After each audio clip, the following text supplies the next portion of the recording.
भोला नगर गांव में एक तांत्रिक रहा करता था जो कि तंत्र विद्या से बहुत सारी शक्तियों को हासिल करना चाहता था। एक दिन तांत्रिक अमावस्या की घनी अंधेरी रात में मंत्र पढ़ते हुए बोलता है, ओम ह्रीं क्लीं चामुंडाय ओम ह्रीं क्लीं विच नमः। तांत्रिक ने मंत्र विद्या पूरी करने के बाद कहा, बस एक और कुंवारी लड़की की बलि चढ़ा दूं, उसके बाद मुझे सृष्टि पर राज करने से कोई नहीं रोक सकता। इसके बाद में तांत्रिक अपने अगले शिकार को तलाश करने निकल जाता है। दरअसल तांत्रिक कुछ शक्तियों को हासिल करना चाहता था, जिसके लिए उसे 11 कुंवारी लड़कियों की बलि चढ़ानी थी। उसकी 10 बलि पूरी हो गई थी और वो अपनी 10वीं कन्या की तलाश में था। तभी उसे रूपाली के बारे में पता चलता है, जो कि अभी हाल ही में 19 साल की हुई थी और वो प्रेम नाम के एक लड़के से बहुत प्यार करती थी। एक दिन बाद उसकी प्रेम से शादी थी और वो प्रेम से अपनी शादी के सपने सजा रही थी। बस कल प्रेम और मैं हमेशा के लिए एक दूसरे के हो जाएंगे और फिर हमें कोई भी अलग नहीं कर पाएगा।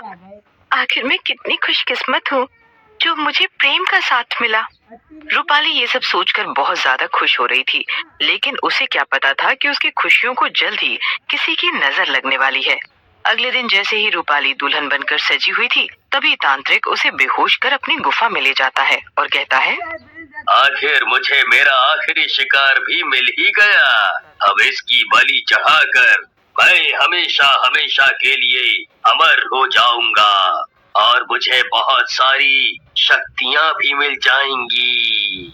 तांत्रिक ये बोलकर रूपाली की बलि चढ़ाने जा ही रहा था कि तभी रूपाली को होश आ जाता है और वो हाथ जोड़कर तांत्रिक से कहती है, मुझे माफ कर दो, मुझे यहाँ से जाने दो।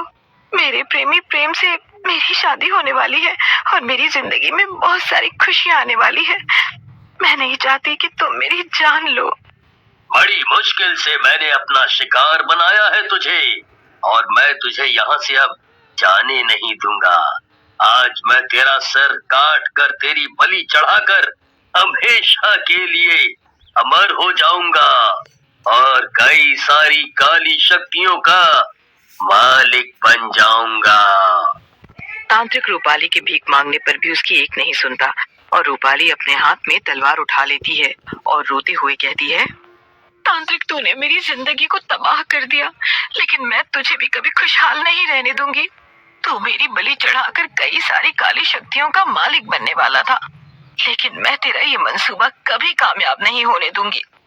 अब रूपाली ये बोलकर खुद ही अपनी गर्दन को काट लेती है, जिसकी वजह से तांत्रिक की तंत्र विद्या कामयाब नहीं हो पाती और खंडित हो जाती है।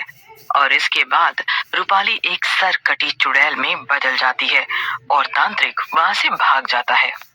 मैं चुड़ैल बन गई हूँ, लेकिन मैं उस तांत्रिक को नहीं ढूंढ पा रही। इसका मतलब मेरा कातिल जब तक जिंदा है मुझे भटकना पड़ेगा। मुझे उसे किसी भी हाल में ढूंढना होगा, वरना मेरी आत्मा को कभी शांति नहीं मिल पाएगी। सरकटी चुड़ैल भटकने लगती है और गांव के मर्दों को एक एक करके सर काट कर मारने लगती है, लेकिन गांव के लोगों को मारने के बाद भी उसे मुक्ति नहीं मिल पा रही थी। उसे कुछ भी समझ नहीं आता कि वो क्या करे जो उसे मुक्ति मिल जाए। गांव से बिरजू शहर किसी काम से जाता है और रात के समय वो गांव वापस आ रहा होता है। हाय राम, बस किसी तरह मैं जिंदा घर पहुंच जाऊं। गांव में आजकल सरकटी चुड़ैल का आतंक है। वो गांव के मर्दों की बलि चढ़ाती है।